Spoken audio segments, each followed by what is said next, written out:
Tenía 18 años cuando tuvo lugar la experiencia que os voy a contar. Era un fin de semana del año 2001 y por aquel entonces mis amigos y yo habíamos proyectado acampar en un espacio idílico junto a una charca cerca de Jarandilla de la Vera, en Cáceres.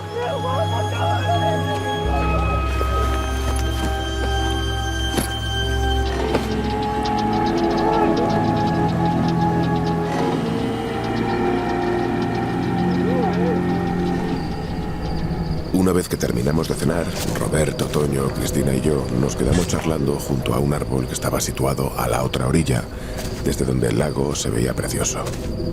De pronto, algo nos inquietó.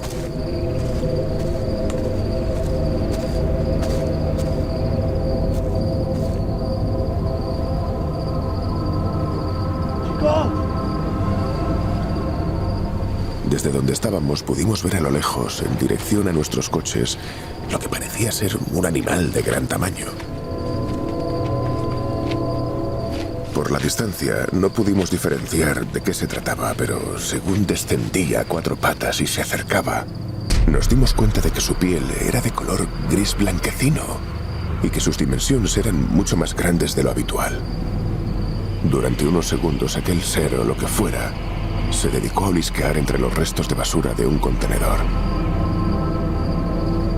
Pero lo que ocurrió después fue aún más sorprendente. La criatura se incorporó sobre sus 2 patas traseras y fue entonces cuando pudimos verle por completo. Se trataba de una figura prácticamente humana cuya estatura superaba los 2,5 metros y cuyo rostro tenía forma de pera invertida. El ser únicamente nos miró fijamente y casi sin tiempo de reaccionar, desapareció.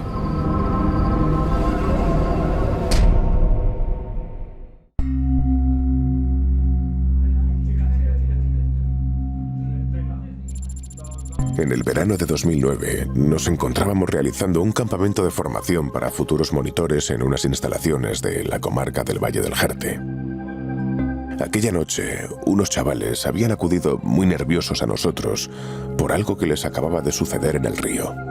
Según su relato, habían avistado algo extraño que se había metido a gran velocidad entre unos zarzales. Los monitores decidimos entonces acompañarles hasta la zona para intentar tranquilizarles.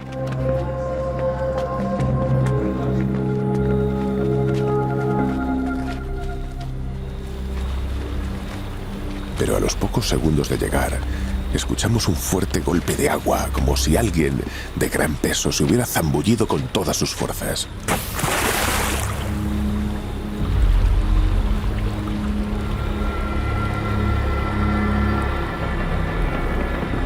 Al volver la vista a la vegetación, enfocamos con las linternas y comprobamos que en el interior de un arbusto había 2 bolas luminosas de color verde que estaban separadas entre sí poco más de 1 metro.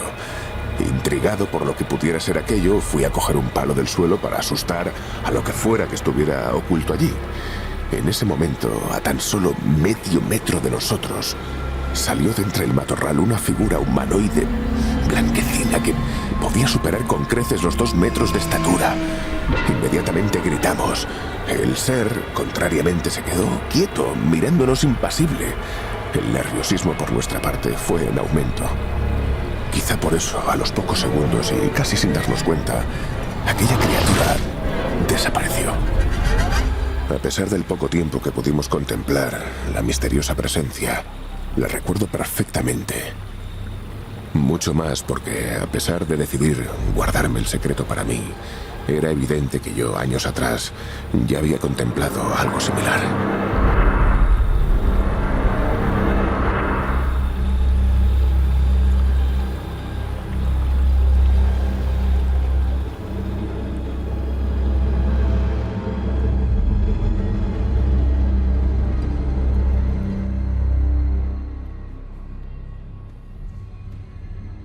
El programa de esta noche, queridos amigos, lo voy a dedicar a todos esos pacientes televidentes que dicen que ya no tocamos temas de misterio clásico. Pues vaya noche que llevamos, sinceramente. Vaya noche que llevamos, porque más clásico y más inquietante y más bizarro no puede ser este doble encuentro. Y tiene más coordenadas. Este tipo de casos ya lo recogen solo unos pocos investigadores en España, solo unos pocos. Y los pocos que lo hacen tenemos la fortuna de que sean amigos, compañeros, partes de esta tripulación. Este caso, que yo les puedo contar sinceramente, porque esta es la otra historia, los meses y años de investigación, de idas, venidas, preguntas, lo hemos convertido en este testimonio, pero hay mucho más. Nuestro querido Gonzalo Pérez Sarró, que además tiene una novedad que luego voy a presentar. Bienvenido, hermano, como siempre, ¿cómo estás? Muchas gracias, encantado de estar aquí de nuevo para hablar de misterio. ¿Te costó Dios y ayuda? Sí, porque como tantas veces nos ocurre a los investigadores de campo, es que las circunstancias, la intrahistoria de los casos conlleva a veces retrasarlo, y en este caso circunstancias muy especiales en torno a esta familia han impedido que incluso podamos tener el testimonio, porque sí me lo han dado a mí, me han hecho delegado de... Hemos hecho casi una transcripción. Exacto, exacto. Pero una historia estudiada, reestudiada y de la que sabemos todos los detalles. Bueno, una comarca muy especial, una comarca precisamente, fíjate, hace poco con un buen amigo hablaba de la zona precisamente de la Vera, la zona de Jarandilla, muy especial de hace mucho tiempo, pero no es tan normal. Primero, el tipo de visión, tú nos has traído algunos casos extremeños parecidos, el tipo de visión, comportamiento ante un grupo de testigos, no es una sola persona. Exacto. En el primer caso ya lo vemos, en el del lago, en el que, pero pasa lo que ocurre tantas veces, solo lo ve un grupo, bueno, sí es cierto que se habían distanciado, era un grupo muy numeroso, y estas 4 personas jóvenes, bueno, contando otra vez un poco el caso, es un lugar, la verdad es muy difícil de acceder, hay que ir por un bosque lleno de caminos y de pistas.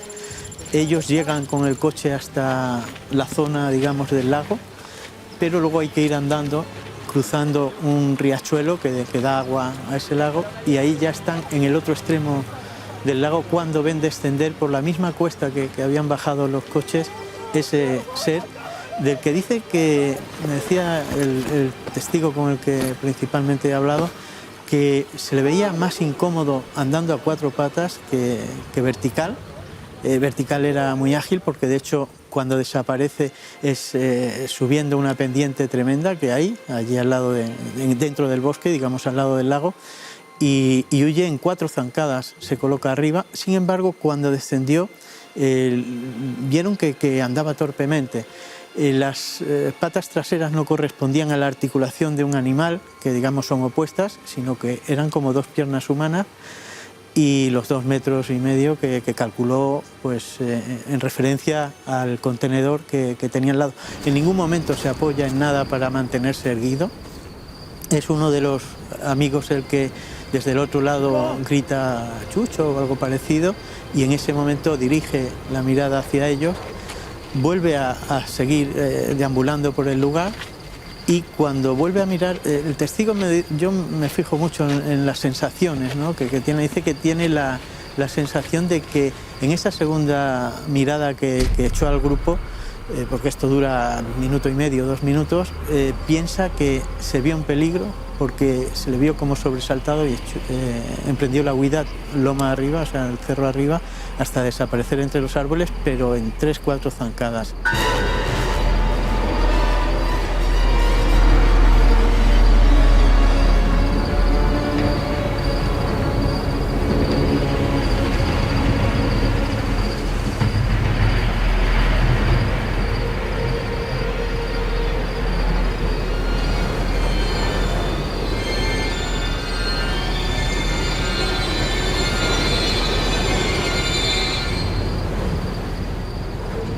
Aquí hay 2 casos, que ahora contaremos la vinculación y quizá las otras circunstancias.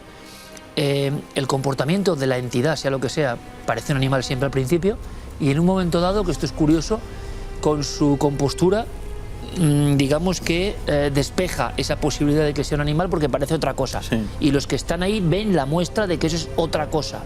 Tampoco es muy habitual este tipo de sucesos, ¿no? No, la verdad es que no. Yo en un principio me sorprendió, pero por eso es tan importante la investigación de campo, porque yo cuando fuimos al lugar le vi inquieto. O sea, de entrada era la primera vez que volvía a ese paraje.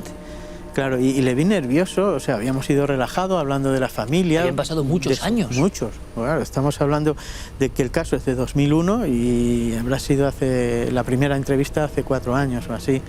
Y le veo inquieto y me dice que es que era la primera vez y que se le había disparado como una especie de alerta, que ya le había pasado en una ocasión que fue recolectando setas con otro amigo y le dijo vámonos de aquí que estoy nerviosísimo, y se dio cuenta luego de que estaba muy cerca del lago. Por eso te digo que él tiene la referencia, porque pasó miedo, o sea, él me habla de miedo y dice que lo que más le impactó fue al día siguiente, cuando ya pasaron la noche allí, se fueron los 4 a las tiendas cuando eran todavía las 10 de la noche o así. El resto comenzó a hacer la barbacoa, el resto de los preparativos, y ellos salieron, pero la inmediata fue meterse dentro de la tienda. Y dice que lo que más le impactó fue al día siguiente, cuando van a recoger el vehículo y ven que él mide un 80-82, creo, el testigo este, pero hay uno en el grupo que es mucho más alto, dice es altísimo, y era el dueño del coche en el que iban, y le vemos al lado del coche cómo sobresale su cabeza, y aquel ser, cuando estaba a 4 patas, sobresalía mucho más por el techo del coche, por detrás del coche, y hablamos de a 4 patas. Con lo cual, dice, aquello me impactó mucho cuando dijimos, mira, fulanito, no voy a nombrarle, la altura que tiene, y todavía sobresale menos del techo del coche que aquello que vimos anoche. Gonzalo, una especie, no sé si resplandor o piel blanquecina, eso también nos llama mucho la atención. Sí, él me decía siempre tono lunar. Y yo, tono lunar, qué bueno. Tono lunar, sí, porque decía gris, sí, gris blanco, claro, ¿no? Exacto, gris, blanco, un tono lunar, me decía siempre.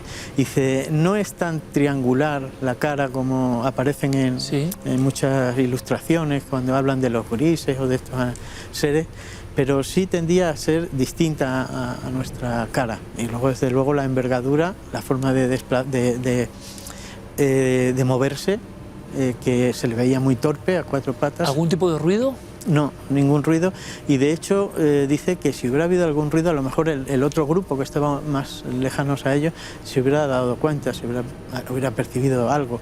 Lo que sí me cuenta es que después de salir de las tiendas, él observó que sus 3 compañeros, los 4 que habían, estaban raros, no entraban en las conversaciones, ya lo habían comentado, los otros dijeron que no habían visto nada, pero nosotros estábamos extraños. Y este hombre, 2001, tú lo entrevistas muchos años después, te confiesa lo que ocurre en el campamento, que lo hemos elegido así porque es tan casi literario, es decir, muchas veces se habla de fuego de campamento, de historias de campamento. Digo, bueno, pues aquí tenemos una historia marcante. Es el único que sabe que ya en otra circunstancia y en un área delimitada había observado algo pues prácticamente idéntico. Exacto, es cuando, es extrañísimo. Cuando él luego lo ve en el campamento, dice, no podía olvidar aquello que vi, o sea, no es que quiera decir que me recordara, no, es que es como si hubiera visto al mismo ser en otro sitio. Este grupo vive una experiencia que no es traumática porque no huyen del lugar, sino que bueno, se queda eso como una visión. Se repite en el 2009, son unos chicos, los primeros que dan la voz de alarma, que no tienen nada que ver con este monitor, en este caso del campamento, y le viene el alertar. Claro, ellos estaban en lo que llamaban la reunión de buenas noches, en el que hablan de lo que van a hacer al día siguiente, las actividades, cuando se acercan 3 alumnos de los que estaban en el campamento, 4 mejor, uno se quedó luego ya ahí en el campamento, algunos casi llorando, estremecidos, porque habían visto 2 seres, aunque luego el protagonista es uno solo, 2 seres que estaban por el río, una zona en la que a la que no se dejaba acceder, sobre todo a los niños, estos ya eran, digamos, alumnos de monitor, y se dirigen pensando, porque balbuceaban, no acababan de explicarse, aturullados de lo que habían visto, y piensan que alguien se ha caído al río, algo ha pasado, porque no les dejan nunca ir allí. A estos, como eran mayores, era su última noche, les habían dejado. Cuando llegan dicen que algo hay en un zarzal, entre unos arbustos, que han visto algo. Efectivamente, enfocan con las linternas y ven... él me dijo en principio 2 esferas, pero dice que no eran redondas del todo, eran más bien ovaladas, de color verde, y que oscilaban como o bien que estaban flotando o bien estaban en manos de algún ser, porque como luego aparece un ser, y por eso tenían ese movimiento. Estando viendo eso, suena un chapuzón en el agua, estamos al borde del río y dirigen todos la mirada hacia ese lugar y no ven nada.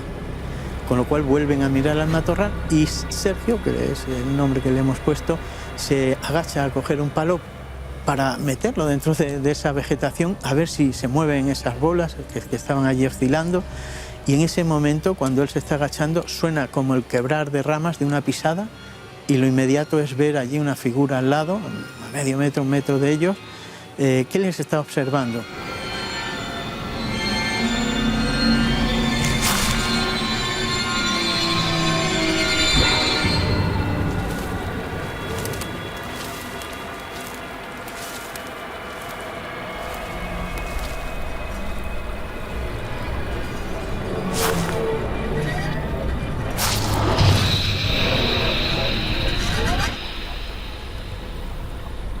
¿Sabes qué me estoy acordando? ¿No? Pues fíjate, cuando hablas en estos dos casos, repito, extrañísimos, hasta extrañeza total, el movimiento, la presencia ante un grupo de testigos y cómo huye, uno dice, bueno, esto pues será un animal, no será un animal, vaya descripción. El caso de Tomás Hijo en las Urdes... Ah, es verdad. Caso de Tomás Hijo, que allí estábamos, vamos a recordarlo, compañeros. Estoy en la carretera que penetra en la zona que conoces también como yo, de las Urdes, ¿no? Exactamente, de Cavaloria. Y don Tomás Hijo, que hombre, tiene su aplomo y se da cuenta de un movimiento que me lo estás describiendo exactamente igual que lo describía él allí. Ese movimiento un poco como nervioso, extraño, parpadeante casi, de unas piernas articuladas que son muy raras porque no son ni de hombre ni de animal, o no la ubicas, y hace un recorrido muy parecido. Y esto, la diferencia es que, claro, Tomás Hijo no ve la parte superior del cuerpo, solo ve el caminar. Y es un caso con el que empezábamos prácticamente la temporada y estábamos allí con él, que es zona bastante trufada de estos sucesos. Él piensa que es el mismo ser. Sí, él piensa que es el mismo ser. Han pasado 8 años y se ha encontrado con la misma figura. Él piensa que... Entonces es cuando él compara las dos figuras, vamos, no compara, identifica como la misma que él vio, bueno, el desplazamiento como anécdota o como... muestra de lo que sería aquello, la reacción de uno de ellos, de los monitores, gran atleta, dice que corría todos los días, que se presentaba a pruebas pseudoprofesionales.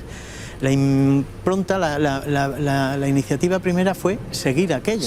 Dice, pero enseguida se quedó cortado porque veía que aquello recorrió una pradera de 400 metros de ancha en nada, en un instante. Dice que en un chasquido de dedos. Claro, esta aceleración es la que contaba Tomás Hijo exactamente. Un chasquido de dedos, siempre. Y luego estaba aquí. Allí. Solo se vio esa distinta esa serie de la misma imagen hasta aquel lugar.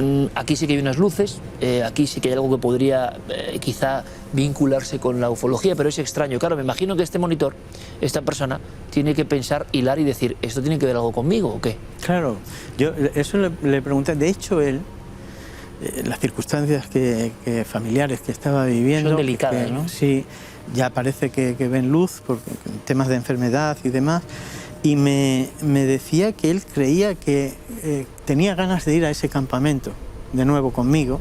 Entonces, luego ya ha desistido en la idea por lo que te digo, y decía que él cree que algo bueno le iban a aportar, ¿sabes? Tenía como una especie de, no sé si al final se convierte en fe o en búsqueda de que aquello sea positivo. Yo no le puedo dar ningún cariz ni de negativo ni positivo, pero lo que sí es cierto es que él pasó miedo, en los instantes aquellos pasó miedo. De hecho, dice que él por las noches solía organizar las actividades del día siguiente, escondía cosas entre la vegetación, se iba para el río, solo por la noche para preparar las sorpresas o los juegos que tuvieran al día siguiente, y no lo volvió a hacer. Suspendieron también las actividades nocturnas porque allí existía lo que él creía que era una leyenda, y hablaban de la luz del río, una luz que se aparecía y que él completamente la vio, la observó en una noche. Dice que no tenía nada que ver ni con pueblos cercanos, que aquello era una luz imponente y se veía cercana, se veía en el río, que estuvo incluso inspeccionando la zona, y aparte de que eran zarzales, lugares inaccesibles, allí no vio ningún rastro de nada. Pero es curioso que desde mucho tiempo atrás se hablaba de la luz del río, como en tantos otros sitios, en esa ubicación, en ese campamento. Oye, Gonzalo, has dejado caer y eso no es poca cosa, que alguien familiar, la mujer, la novia, Sí. ve otra figura. Efectivamente. La novia, él se quiere hacer también monitora y 2 años después, él fue quien la dio las clases, digamos, pero luego tenía que hacer las prácticas y eligió ese mismo campamento donde estaba su novio, normal, ¿no? Y 2 años después de los hechos, él no había contado ni el resto de Hablamos del 2011. 2011, no había contado nada a su novia ni a nadie, salvo en el grupo reducido y los alumnos que lo vieron. Y bueno, se despiden porque los monitores dormían en tiendas y a unos metros más allá, había que atravesar un trozo de bosque, estaban los bungalows donde dormían los alumnos. La novia se despide a la hora ya de que tiene que retirarse a su habitación, a su bungalow, y se va. Cuando él se dormiría, porque dice de pronto, sobresaltado, porque vino Noelia, mi novia, me despertó, y que he visto una cosa, y le cuenta que ha visto un ser extremadamente alto, de color grisáceo, blanquecino, atravesando el centro del campamento, que está en círculo los bungalows, digamos la pradera donde estaban instalados los bungalows, atravesando, ajeno a ella, porque ella se quedó paralizada y cruzó, y ella regresó, por supuesto, a buscar el cobijo para que la acompañara. ¿Y no sabía nada de la historia? No sabía nada de la historia, entonces al día siguiente se lo cuenta, esa noche no quiso contárselo. La acompaña, la lleva al bungalow, ya no estaba la figura, pero le ocurre que en el regreso pasa por debajo de un chopo, una chopera que había, y dice no había una brizna de aire ni una brisa, o sea, no se escuchaba nada, estamos en pleno verano, y de pronto, según paso por debajo de un chopo, oigo unas pisadas, como si se quebraran las ramas, pero en lo alto de mí, en la copa de los árboles. Yo miré, allí no había nada, y me quedé paralizado, me agazapé, me senté, con un terror que me hizo agarrarme las piernas, y allí estuve no sé cuánto tiempo, hasta que aquello cesó de sonar, y entonces salí corriendo hacia la tienda mía. Y cerré la cremallera, aunque sabía que eso no era ninguna defensa, pero era el instinto, ¿no? Entonces volvemos a tener el caso. Los pasos previos. Pero escucha, es que Tomás, hijo, y podemos recuperarlo, era lo mismo. También. Y él no sabía este caso para nada. No, claro. Y es no solo el movimiento, no solo la aparición, sino que, si no me equivoco, y se podía recuperar, cuando Tomás le está contando, nervioso en el lugar de los hechos, lo primero que le llama la atención es un sonido de pisadas que resquebrajan la hierba y los zarzales, y pum, pum, pum, que es lo que le hace mirar hacia ese lugar, y cuando aparece la figura. Date cuenta que cuando aparece de detrás del zarzal, en el caso anterior, también se oyen unas pisadas y quebrarse las ramas. Y bueno, pues simplemente íbamos caminando, mi mujer y mi hijo. Tú ibas en esta posición, cerca de este pretil. Exactamente, ellos iban un poquito más hacia adentro con el perro, Sí. y ellos iban charlando, y yo iba pues pensando en otras cosas, ya tampoco puedo precisar en qué, pero bueno, digamos que más distraído. Y entonces un poquito más adelante vamos a verlo. Empezamos a escuchar unos ruidos bastante fuertes entre la maleza que hay al lado de la ¿Ruidos de qué, Tomás? carretera. Pues el ruido que podría hacer un animal de bastante porte o una persona, me lo comentabas antes, yo ni siquiera pensé en que pudiera ser la bastarda que había vuelto. Era demasiado ruido para eso. Era demasiado ruido para una serpiente, por ejemplo, ¿no? Entonces yo lo primero que pensé, digo, bueno, pues puede ser un perro, puede ser un jabalí, pues, no sé si hay jabalíes por esta zona, una oveja. Estamos viendo que hay también maleza y seca, o sea, el sonido típico de alguien que avanza por aquí. Eso es. Bueno, no sé si tendrá que ver con... Bueno, es que tú ves la portada y se parece. Una figura, en este caso la fuerza del muerto. Un caso matriz que ya comentamos aquí en cierto momento, ¿no, Gonzalo? Tengo que contar que eso surgió de aquí, nació en este mismo plató hace 10 años, cuando terminamos la grabación y dijiste, de esto tienes que hacer una novela. Yo siempre Gonzalo. dando malas ideas, ¿no? Sí, pues, y ya me la has dado para otro que también está ahí. La fuerza del muerto. Y yo digo una frase, y voy a acabar con esta frase porque lo digo como lo siento y ustedes lo conocen también. Pongo al final el libro porque tenemos una amistad entrañable hace mucho tiempo. Dice, conozco a Gonzalo desde hace más de 30 años. Cierto. Es mi hermano en Extremadura. Ciertísimo. Un investigador de los que ya no quedan. Su honestidad es una ley inquebrantable. Sabe del misterio más que la mayoría. Léanle, merece la pena. Lo pienso y lo creo. Mucha suerte. Bueno, mucha muchas suerte. gracias y a ver si... Y más casos como Más estos. casos, ¿verdad? Yo te insisto, soy muy pesado, lo sé. No, Pero, no, Gonzalo, no. Es que a veces no depende de uno. Es En que, este es caso que hay unas era muy circunstancias que delicado. además a estas personas le mandamos un abrazo muy Exacto, fuerte. un abrazo porque fuerte. han tenido una circunstancia Y de además enfermedad nos han invitado a que vayamos con a su gente de casa, su familia, que, muy bueno, doloroso todo, y estoy seguro que van a ver la luz. Sí, sí, seguro. Y claro, yo decía, Gonzalo, si yo que me fío de ti, vamos, pongo la mano en el fuego, si ellos no pueden venir porque se nos atrasaba todo el caso, pero que ustedes lo sepan, la intrahistoria de estos casos. Ellos querían estar. Circunstancias familiares de enfermedad lo hacían muy difícil y el caso se iba retrasando. Le digo, Gonzalo, pues muy sencillo. Transcribamos como si fueras un notario, con todo detalle, el testimonio y ahí lo tienen ustedes. Aparte de todo lo que te hubiera investigado y anotado, antes de venir aquí he vuelto a hablar con él y bueno, el testimonio es el mismo, exacto. El mismo, y no cambia. Nada. Notario de la investigación de campo, nuestro querido amigo Gonzalo Pérez Sarro, y una historia de esas que merecen mucho la pena. ¿Qué era? Bueno, pues ahí queda la incógnita. Nosotros seguimos trabajando, no para nuestras maquinarias, aunque